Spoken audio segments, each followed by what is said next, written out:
नमस्कार, मैं हूँ दिव्या तिवारी। स्वागत है आपका आप अभी तक के खास प्रोग्राम हमारा प्रधान हमारा अभिमान में।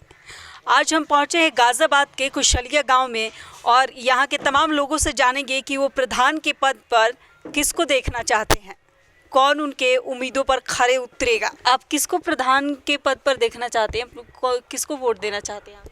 देखो जी, हमारे जो पहले मत है किरणपाल सैनी जी को है। उनको क्यों वोट देना चाहते हैं? जो हमारे पिछली योजना में जो हमारे काम अधूरे रह गए थे उनको पूरे करने के, जो हमारे यहाँ क्षेत्र में सबसे ज़्यादा जो परेशानी लाइब्रेरी की है।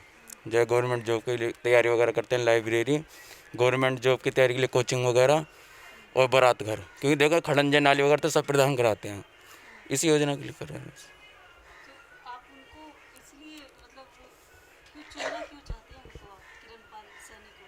देखो क्यों वोट देना चाहते हैं? हमें उनसे बहुत सारी आकांक्षाएं हैं काम की, जैसे बारात घर की, गांव में बारात करनी है, और खेल का मैदान, और गवर्नमेंट जॉब की तैयारी जो करते हैं बच्चों उनके लिए हमारे क्षेत्र में कोई कोचिंग वगैरह नहीं है।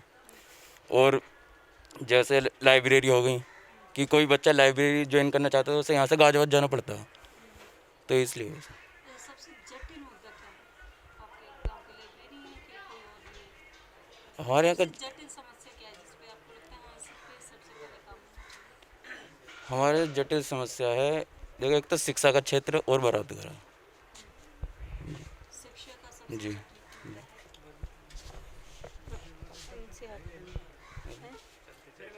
ओके। आप प्रधान के रूप में किसे चुनना चाहते हैं? अभी जो हमने मतलब अपने समर्थित समझ लो हमने कैंडिडेट उतारे किरणपाल सैनी जी, उनको फुल सपोर्ट कर रहे हैं और आने वाले टाइम में हम उन्हीं को प्रधान चुनना चाहेंगे।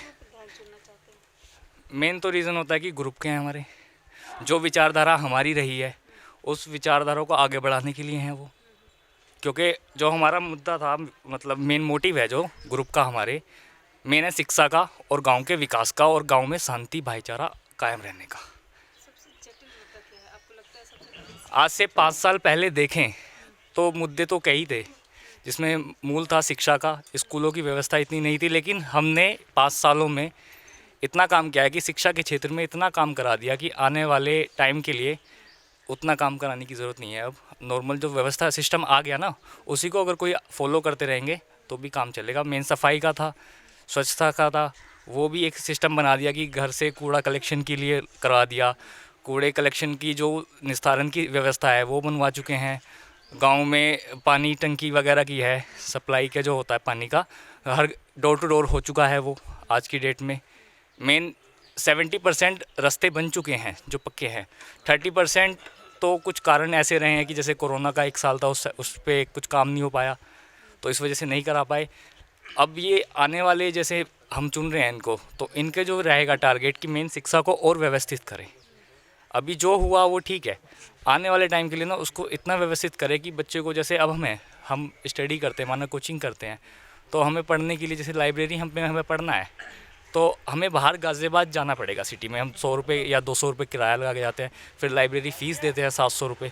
तो हम ये कोशिश किए करेंगे वो चीज़ें गांव में हमारे पॉसिबल हो पाए, वो चीज़ें गांव में पॉसिबल हो पाए। मेन एजुकेशन का हो गया। फिर सेकंड वन सफाई पे हम और ज़्यादा ध्यान देंगे। और जैसे कुछ मुद्दे हैं, जैसे गांव में कोई सामुदायिक केंद्र हो जिसमें कुछ छोटा गांव वाले अपना फंक्शन कर सकें, वो अभी फ़िलहाल नहीं बन पाया इन 5 सालों में। रीज़न चाहे कुछ भी हो, लेकिन उसका आने वाले उसमें ये रहेगा टारगेट, अगर ये बनते हैं प्रधान तो अपना उस कार्य योजना में लेके आएंगे।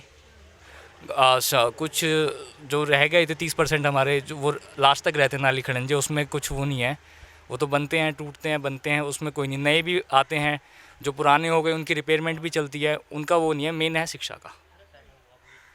तो आपको मतलब क्या लगता है कि अगर प्रधान जी जीत के आते हैं तो सबसे पहले ऐसा कौन सा मुद्दा है जिस पे लगता है कि हाँ इस पे सबसे पहले काम होना चाहिए?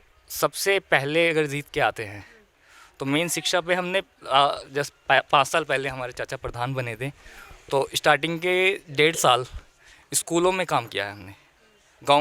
गांव वाले कहते थे कि भाई गांव में हमारी ये सड़क नहीं बनी, लेकिन हमने एम अपना ऐसे टारगेट बनाया कि हमें 2 साल अपने स्टार्टिंग के स्कूल में देने हैं, क्योंकि ये जो स्कूल हैं यही हमारे आने वाले फ्यूचर की नींव बनेंगे। गांव में अगर बच्चे हमारे सही पढ़ के आएंगे तो प्रधान चाहे कोई भी बने वो मैटर नहीं करेगा। उनमें एजुकेशन इतनी आ जाएगी ना कि वो मतलब खुद अपना जो भी चुन के आएगी ना, जो भी बॉडी चुन के आएगी गांव में, वो खुद अपना डेवलपमेंट कर लेगी अगर एक बार शिक्षित हो गई तो उसी को आने वाले के लिए हम कर रहे हैं, आने वाली कोई भी आए, लेकिन एक बार मेन शिक्षा का हो जाए ना, बच्चे शिक्षित हों, अपने आने वाली इन फ्यूचर जो भी बॉडी आएगी पंचायत में, तो वो चीज़ है। बाकी जो खड़ंजे वगैरह का है उसका इतना वो नहीं है कि मानते हैं कि कहीं पे नहीं है, अभी फ़िलहाल में रोड नहीं है तो वो बनवाए जाएंगे, वो सब कार्य योजना में आएंगे।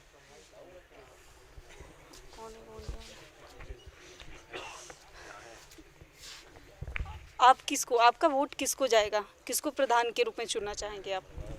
मेरा नाम घनश्याम है और मैं प्रधान के रूप में श्री किरणपाल सैनी जी को देखना चाहता हूँ, क्योंकि वो एक समाज सेवी हैं और सभी के वो प्यारे हैं और उनमें वो सारी खूबियाँ हैं जो एक प्रधान में होनी चाहिए।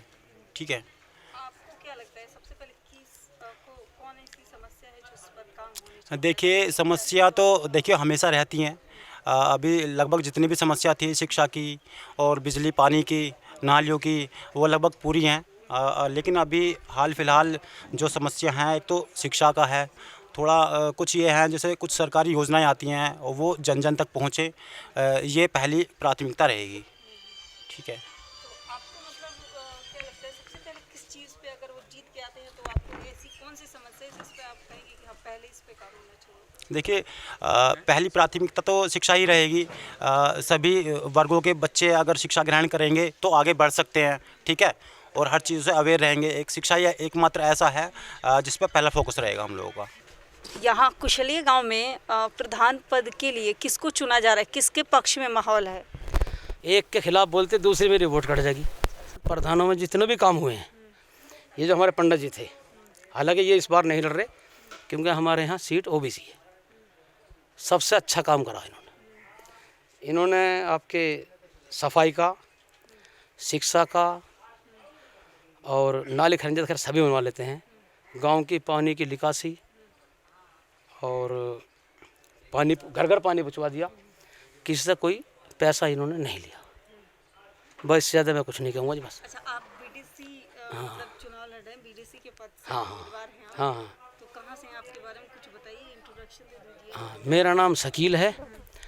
हमारे जो बीडीसी क्षेत्र में आते हैं 1 से 4 तक ग्राम पंचायत के वार्ड कुशलिया के आते हैं और ग्राम कनौचा हमारा पड़ोसी है। कनौजे में जो है 13, 14, 15 3 वार्ड वहाँ पे हैं।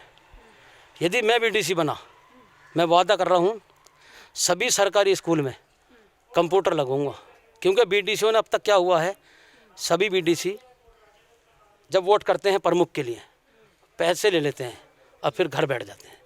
मैं घर बैठने वालों में से नहीं हूँ। मैं सबसे जटिल मुद्दा क्या है आपके क्षेत्र की, जैसे आप चुनाव लड़ रहे हैं? जटिल मुद्दा है मेरा बारात घर।